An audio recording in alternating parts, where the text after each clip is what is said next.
Kingdom. And you will hear many people telling you that the real reason you have inflation is because of trade unions.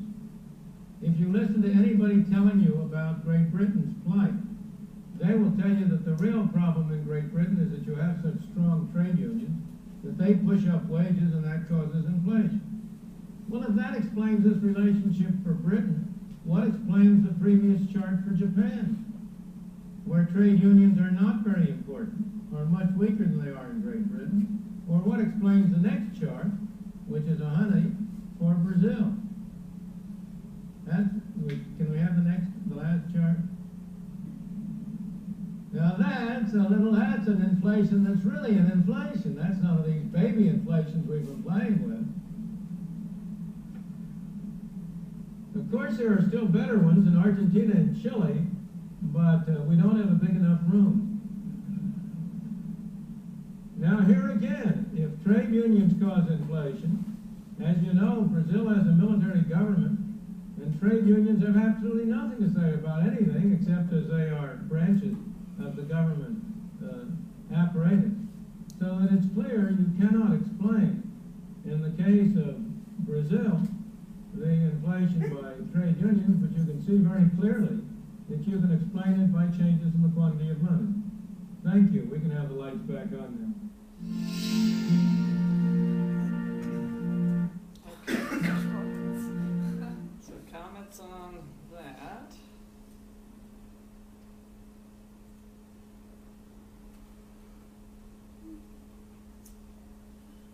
Yeah, those graphs are awesome.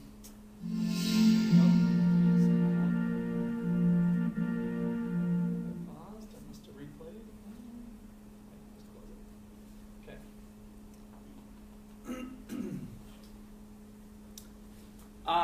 This is, excuse me, a little puberty problem there or something. This is 1950 through 2010, similar to what Friedman had on the graph. Now, this is not the CPI. This is the GDP deflator, which is the bigger index of all goods and services. The consumer price index is that basket of goods. But this is in chapter 1, one of the graphs we did a long time ago when we started the course, just to kind of start to motivate things of money supply and the price level. And this is the big thing. That's kind of the talk here, is this divergence, especially during the crisis time, where we've got that up there and this down here. And so quantity theory of money, Milton Friedman followers would say this is going to turn up eventually and head up, if nothing else would be changed in terms of money supply growth. Okay, so what is printing money? What is the concept of printing money?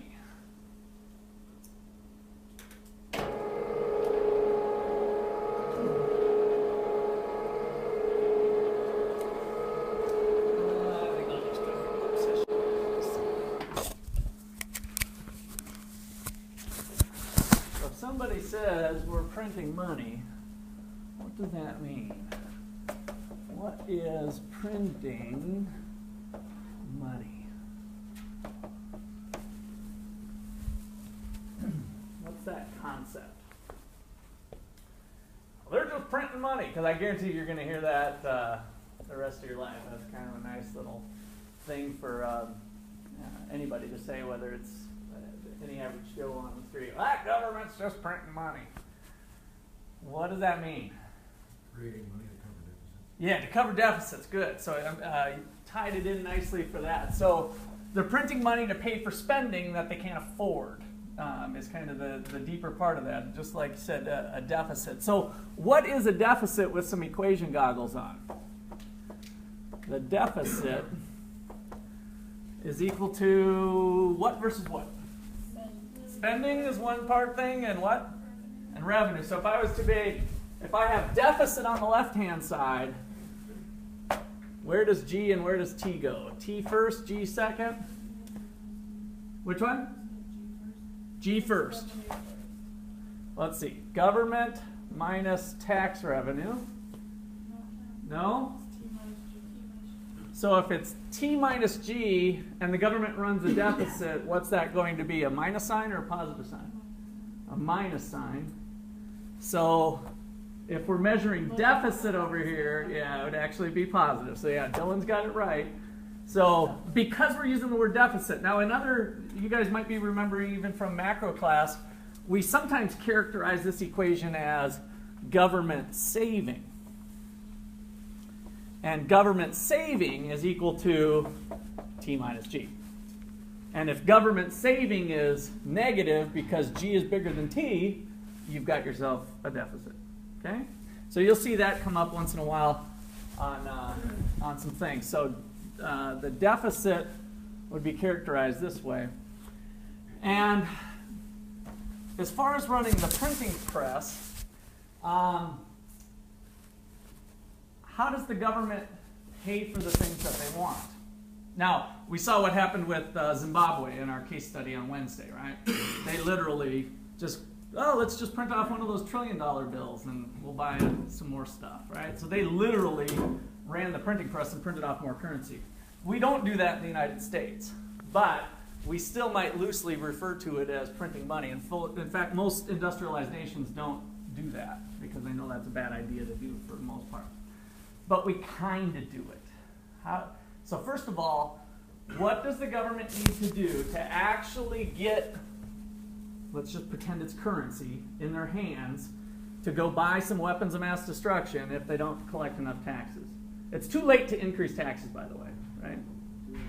They borrow, yeah. So what do they issue? Bonds. Government bonds. Okay, so the government is borrowing. And if the private sector, if Wall Street sucks up all of those bonds, did anything happen to the money supply?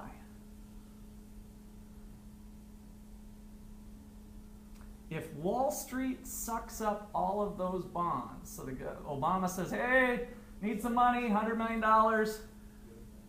Does anything happen to the money supply if private sector, I'm saying Wall Street, could be Main Street, could be anybody, but somebody out in the private sector buys up those bonds, says, hey, yeah, no problem, Obama, I got you covered. Does anything happen to the money supply? No, because it's all still circulating out there. Now remember what happens. Obama says, thank God I got the loan, yes. And Obama gets his, maybe it's Cocoa Puffs. Obama gets paid in Cocoa Puffs, right? And so he gets the money, and then he says, now I can make my payment to my weapons of mass destruction. So Chris is my weapons manufacturer, and there you go. We're even now, right? I paid off my debt. You're cool with that. He puts it in his bank account, blah, blah, blah, blah, blah, the rest of the system. See how the Cocoa Puffs stayed out in the system, though, right? Now, that is not printing money, so to speak, by the government. But, those are sacred, aren't they? I can tell that upset you, didn't it? All right, so the printing money part, how does that come in? Who's the other one that might buy those bonds? Other countries, that won't cause a problem with the money supply. They're still out in the private sector. Who's the other big buyer of government bonds, though? The Fed, yes. And so now it's a different ballgame, right? So if I'm Janet Yellen, I'm going to take your Cocoa Puffs again. If I buy those, and now Janet Yellen's holding the Cocoa Puffs, they're no longer out in circulation, right? So we've got, I'm sorry, I did that kind of backwards, but I was buying the bond. I'm paying with Cocoa Puffs, so it might be like this. I just put the Cocoa Puffs out in circulation. I'm Janet Yellen holding onto the bond. I just increased the money supply, right? So that is how governments can quote unquote run the printing press, and the word for that is called monetizing the debt. So there's kind of two answers to this, I guess. Let's just put two answers. We've got places like Zimbabwe. Example, actually print currency.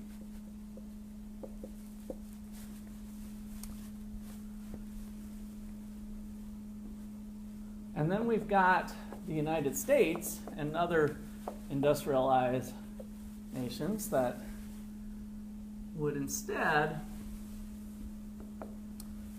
central bank buys the government bonds.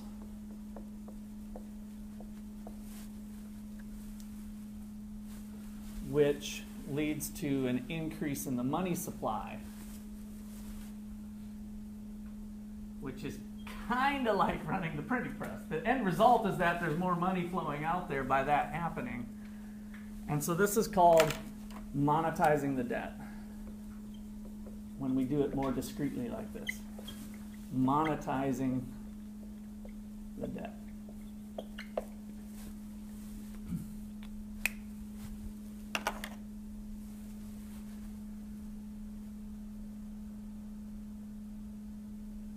It is truly different. I'm not trying to say that these are the same thing. They're just kind of pulling the wool over our eyes. How are they different? Let's think of how monetizing the debt is different than the printing of the currency. I want you to think dynamically. This is what happened. They look very similar in 2014, but talk to me in 2015, 2016, or whatever, down the road, thinking dynamically over time. How are these two things different? When you monetize, you have a tangible object that you're trading with the money. Okay. When you're just printing the money, you're just putting more and more currency into the system. Okay, good. So let me start with your second part first. When we did it this way, the money's out in the system and ain't ever coming back, right? Now with this one, we did have a trade of some sort, and since it's a bond, how does that play out over time? So a little bit adding on to what Chris said.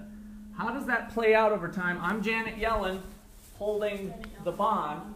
What's that? Janet Yellen should get the money. Yeah, Janet Yellen should get the money. The money comes back home eventually. That's a big difference. So maybe it's not till next year, but eventually the Cocoa Puffs come back to Janet, right? And the money actually returns. And so then it's kind of the system that way, unless Janet continues to influence the system, which is what really goes on. It's a continual process like that. So they are different things, but can be similar, especially in the short run. Okay, good. Any questions or comments there? So let's look at the Keynesian demand. I got one short little, hopefully make it as painless as possible.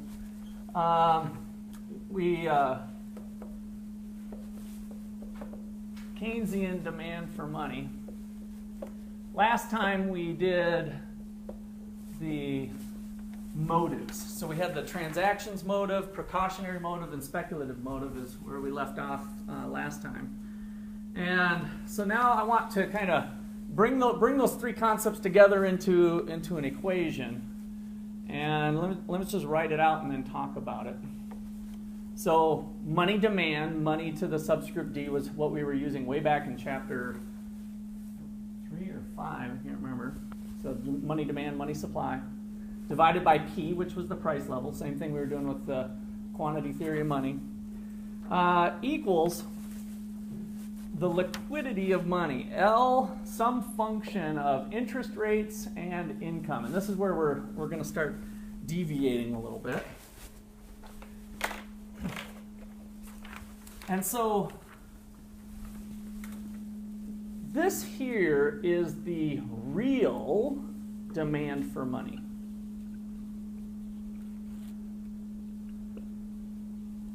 The real demand for money. What makes it so real is that we've deflated it by the price level. So this real part is anytime you deflate a nominal variable by the price level, which is the same thing we do with real GDP, that's what makes it real. So we've taken into account inflation. Like how much money do I really want to hold to do transactions, for instance, for the transactions demand. So the real demand for money is a function of, which makes it implicitly a function of prices, of the price level, is a function of, this is our nominal interest rate, just like before, no change of notation there, just like we've been doing, the nominal interest rates, and our income, if we think of on the demand side. That was one of our demand shifters when we did that chapter. As my income goes up, I want to hold more currency, let's say, so I can do more spending.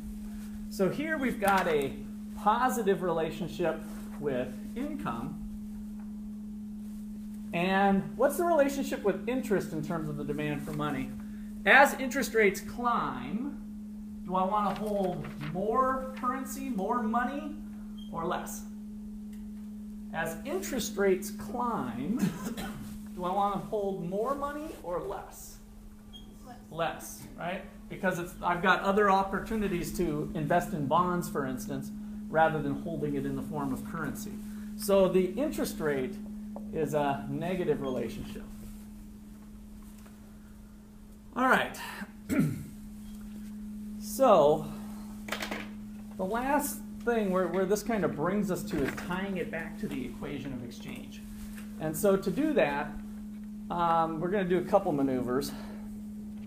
So let M equal MD, like it does in equilibrium. So I'll just put parentheses equilibrium. So M is the supply of money, like we were doing with the equation of exchange. And this is the demand for money up here.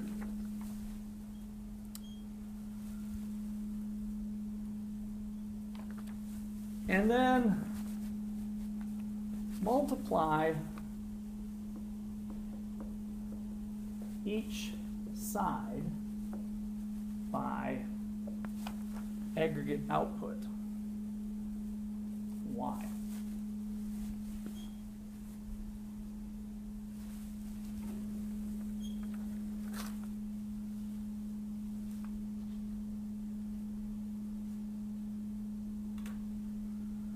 All right, so if I take this thing and multiply it by, I can invert it first, I guess is almost easier. Let me, let's just do it in one. I think this will be simpler. Multiply by 1 over y, because then I'll just apply it to this. So just change that to a 1 over y. So now I got m over py, 1 over y times that side of the equation, equals Liy, that money demand function here, divided by y.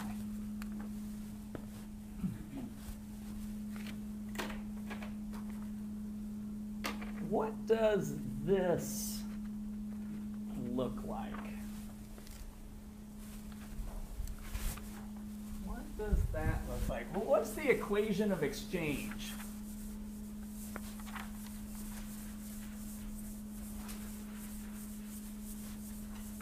What is the equation of exchange? MV equals PY, good. So MV equals PY. That is related to velocity. So V equals PY over M, just to kind of strip that away. That's not quite what we got here, right?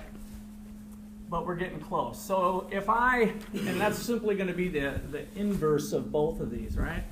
So I can flip that around and say velocity equals Py over M.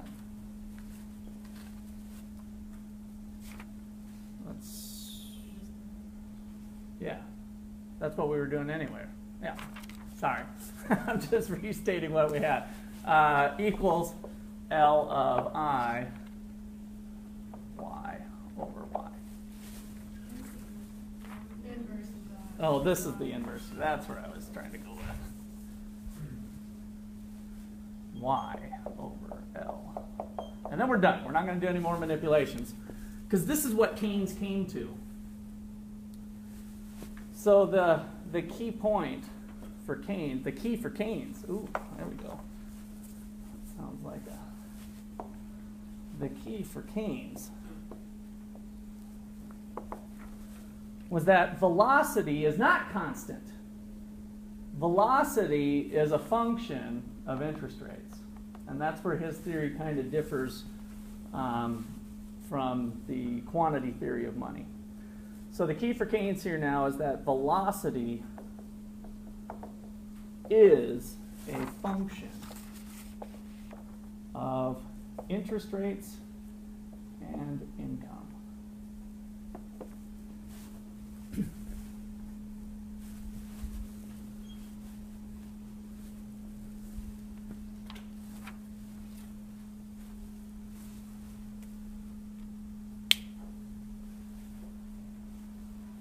Okay, I got a nice, cute little video for us.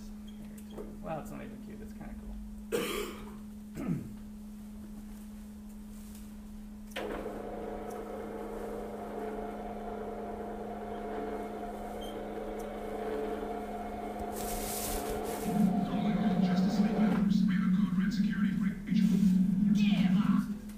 That's not it.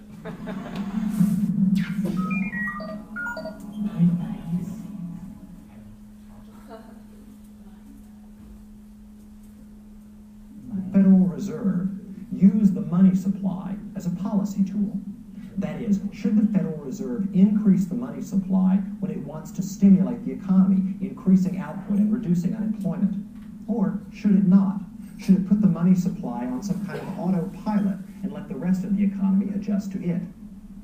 These are the two positions that are held by two opposing camps in macroeconomics, the Keynesians and the monetarists. The Keynesians believe that it makes sense to use the money supply as a policy tool, that is, monetary policy, by influencing the interest rate, can actually stimulate investment spending and cause the economy to expand. Monetarists, on the other hand, believe that the only influence that money exerts on the economy is an influence on the price level. That is, if the money supply grows too fast, it can spark inflation. And that if the government monkeys with the money supply trying to fine-tune the economy, it will only cause problems, price instability, and confusion in the economy that will reduce efficiency. So let's look closer now at these two positions. The Keynesian position that says that monetary policy can do some good in the economy, and the monetarist position that says that the government should maintain a stable money supply and let the rest of the economy adjust to that. Here's how we can see the difference in these two positions. You'll remember this equation called the quantity equation, which is used to explain the quantity theory of money. If you multiply price times output, you get the gross domestic product of the economy. M is the money supply, the total amount of checks and cash available for shopping in the economy. And V, the velocity of money, is the number of times the average dollar is spent and respent in a year to make all this shopping possible. So, if we hold the velocity constant, and we imagine that people spend money at a constant rate, then any change in the money supply is going to influence the gross domestic product. Now, the way in which it influences the gross domestic product distinguishes the Keynesians from the monetarists. The Keynesians believe that if you increase the money supply, then, in the short run at least, you're going to cause the interest rate to fall and stimulate investment spending. The increase in demand in the economy leads factories to produce more, so that real output increases. Now, it's probably also going to be true in the short run that the price level is going to go up somewhat as well. So the Keynesians see an adjustment in the short run with higher prices and higher output when the money supply is increased. Of course, in the long run, this will go away because output has to return to full employment. But at least in the short run, an increase in the money supply can cause the economy to expand. The monetarists, on the other hand, have their roots in classical thinking. That is, wages and prices adjust quickly. They're not sticky, like in the Keynesian story. And if wages and prices adjust quickly, then the economy is always right at the speed limit. That is, if we try to go faster, increasing output beyond full employment, prices and wages rise until the economy is restrained to full employment. Well, if it's the case that we've always got to be at full employment, then an increase in the money supply immediately creates an increase in prices with no change in the real economy. This is a really big difference between these two camps, because if you're a monetarist, you don't believe that increasing the money supply is going to stimulate output or reduce unemployment or achieve any of these other goals that concern the real economy. Therefore, the best thing you can do for the economy is keep the money supply growing at a constant rate so as to keep the rate of inflation predictable. Increases in the money supply could throw off the economy by creating unexpected inflation, which then leads to all kinds of problems. Borrowers and lenders get confused. People start... Okay, we got one more. This is going to be more of applying it to the real world of Keynesian versus monetarist. So Milton Friedman's the monetarist.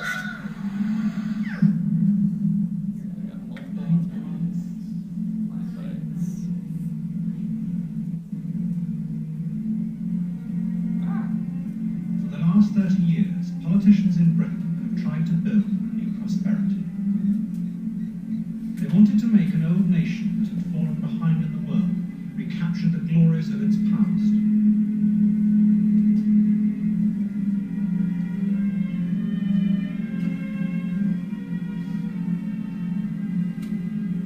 They turned for help to what they believed was a science of money. One after another, Labour and Conservative governments became convinced that if they followed what they thought were a set of scientific laws, the economy would grow faster. The perceived tide of decline could be reversed. But instead of restoring the country's fortunes, the economic experiments failed to halt Britain's relative decline.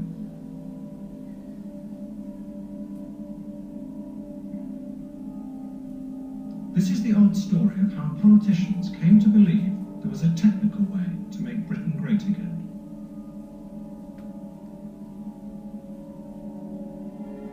What was holding Britain back, it was decided, was the old-fashioned idea that the civil servant's job was simply to keep the economy stable.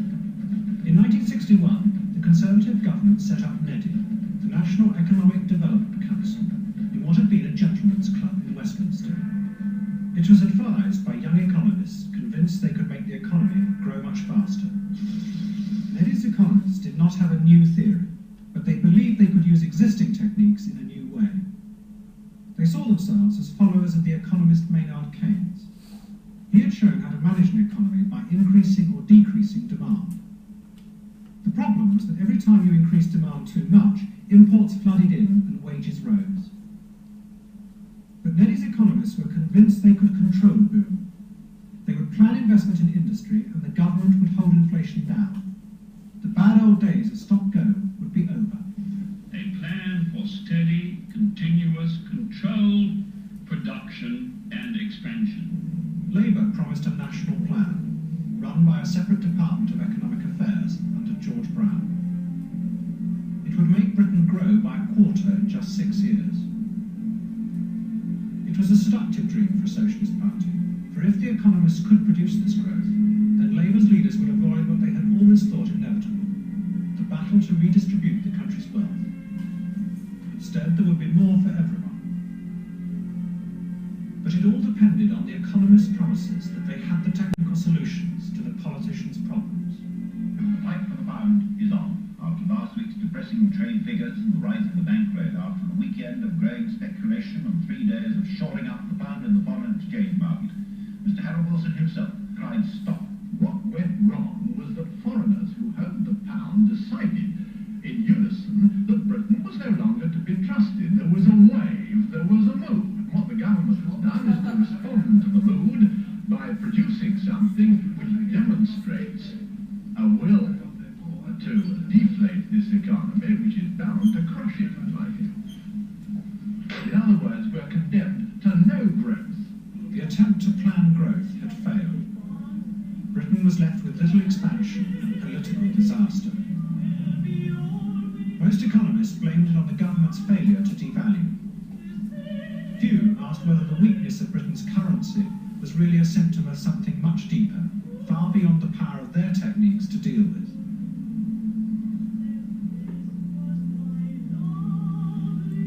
A year later, the government bowed to the inevitable and devalued. But it it was far too late. The economy had long ago come juddering to a stop. As a result of that experience, we had to abandon the notion, tacitly and slowly, but abandon it all the same, that the planning apparatus itself was the unique and certain method of achieving the aim of faster growth.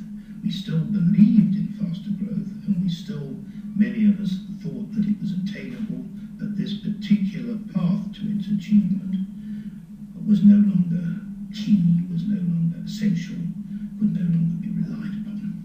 All the girls. 30p for a deck chair this week. Blimey, it was only 15p last week. This inflation's killing me. I happened to arrive in the Treasury in 1970. When I got there, people really felt that they didn't quite understand how the economy worked anymore.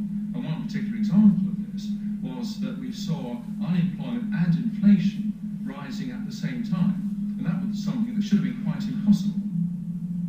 And while this was going on, they're sitting in Chicago in the States with the monetarists who said, no, we know perfectly well what's going on. We can explain it. You've been led astray by your Keynesian beliefs, and we can explain precisely what's going on, and it's all to do with the growth of the money supply. I and people who live the way that we did were saying that a continuation of the policies was going to lead to higher inflation and more unemployment. It represented a recognition that fine efforts to produce paradise on earth were producing something very different than what was intended. Friedman argued that any attempt to put money into the economy to make it grow was doomed to failure. But he was not challenging the idea of the economy as a predictable system, only how it worked. He considered his laws were as powerful and objective as those of the physical sciences. It was scientific. Inflation is not a communist phenomenon. It's not a capitalist phenomenon. It's a printing press phenomenon. That's a scientific statement. And you will only have inflation if the quantity of money increases more rapidly than output. You can only stop inflation by slowing down the rate of monetary growth. To start with, I must admit, I didn't believe the monetarists for a moment. This seemed totally implausible. This was the sort of economics that I've been told to discard for all the time I've been learning economics. It was a joke, really. It wasn't to be taken seriously. Whatever else one used to explain inflation, it wasn't the money supply. In February of 1974, Edward Heath's government fell. Amid power cuts, a 3-day week, and never-ending inflation. They were direct consequences of his crude dash for growth. The time was ripe for the monetarists, in particular Alan Walters, a professor from the London School of Economics. He began to attract both press and politicians with apocalyptic warnings of what was to come. A reduction in output, an increase in unemployment, and at the same time, rampant inflation. Inflation of the order of perhaps 30%, perhaps even increasing as we go on. There is a real danger of hyperinflation. Alan Walters had snubbed me when I went back to meet old friends. Once the government fell and I was back as a member of Parliament without a government post. Alan Walters refused to shake my hand. He said, "You've been debauching currency. Why should I welcome you back?" And I started to rethink what we'd been up to, and a fellow called Alfred Sherman was very influential in convincing me. He used to say, "Don't you know, Keynes is dead, Keynes is dead." I didn't understand what he meant.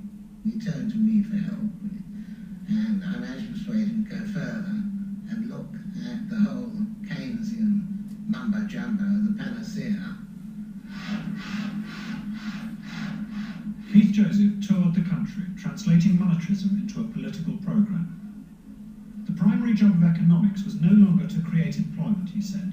It was to reduce inflation. It's threatening to destroy our society. The distress and unemployment that will follow unless the trend is stopped will be catastrophic. Inflation is caused by spending more than we produce, too much money, chasing too few goods, deficit financing, printing money. Mild inflation seemed a painless way of maintaining full employment, encouraging growth, and expanding the social services. We now see that inflation has turned out to be a mortal threat to all three.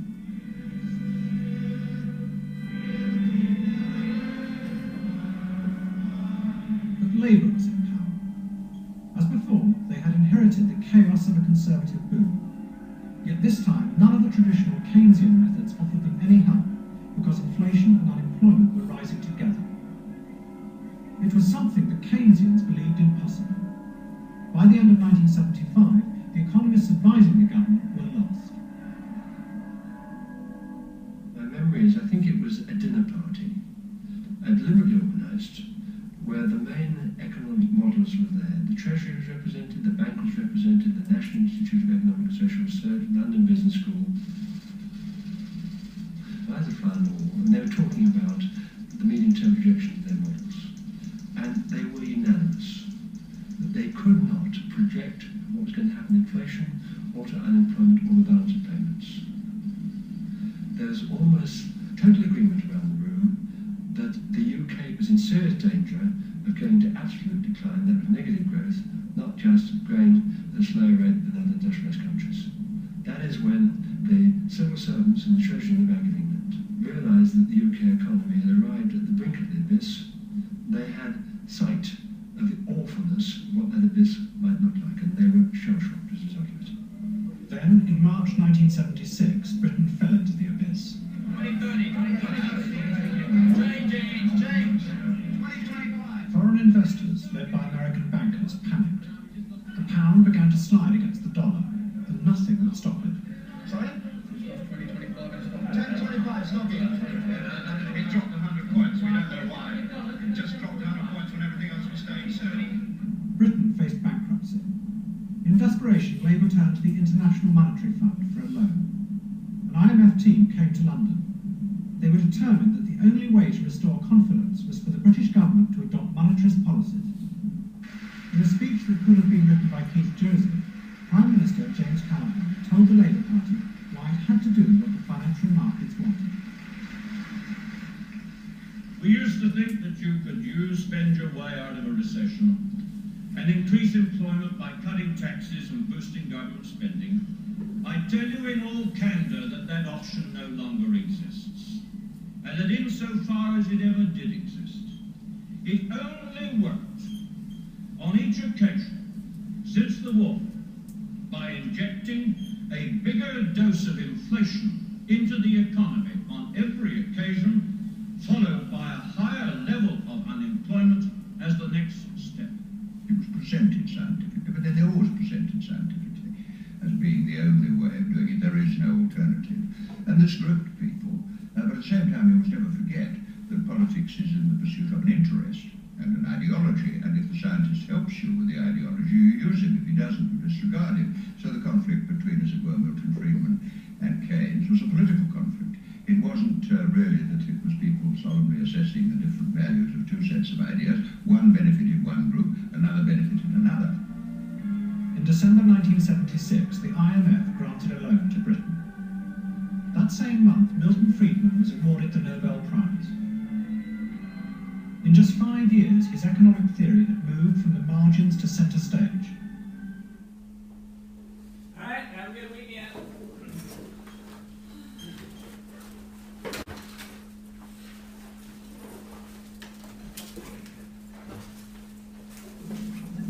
Hello, I'm Robert McKenzie at the Harper Library at the University of Chicago. Almost everyone here, like every family in the United States, has suffered from one of the great evils of our time. Inflation, spiraling prices that bring up unemployment and threaten under.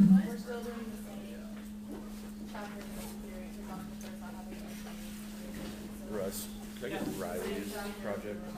Oh. So you and your because I did my job.